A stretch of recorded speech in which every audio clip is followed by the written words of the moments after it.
Alors pour cette question, bah, ça serait bien d'avoir la formule magique pour avoir tous les élèves du monde, mais bon, c'est pas le cas. Alors, ce qu'il faut savoir déjà, c'est que les élèves, un élève quand il fait cours chez vous, s'il est très satisfait, il va en parler. Donc ça, c'est le premier élément à prendre en considération, c'est que votre premier outil de communication, bah, c'est le premier élève que vous allez avoir.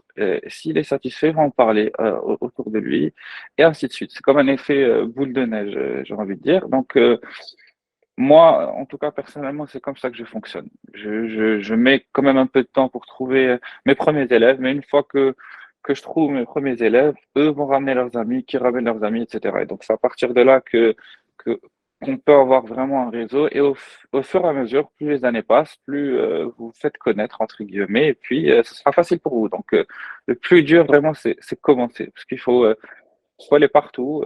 Faut pas hésiter à, par exemple, je sais pas, imprimer des flyers et les distribuer à côté des lycées. Faut pas hésiter à aussi, et c'est ça qui est avantageux, qui m'a beaucoup permis, m'a beaucoup aidé aussi, c'est de se mettre sur les réseaux sociaux et sur les sites d'annonces, mettre une bonne annonce, offrir quelque chose d'intéressant qui assez différent, j'ai envie de dire, des autres. Et puis voilà, donc faut pas abandonner, faut pas croire que ça ne marchera pas, au contraire. Donc le plus dur, vraiment, c'est de commencer. Parfois, ça peut durer jusqu'à 6 mois, 6 mois sans aucun retour, malheureusement. Et puis dès que ça commence, c'est vraiment exponentiel, ça explose d'un coup. Donc voilà, c'est tout.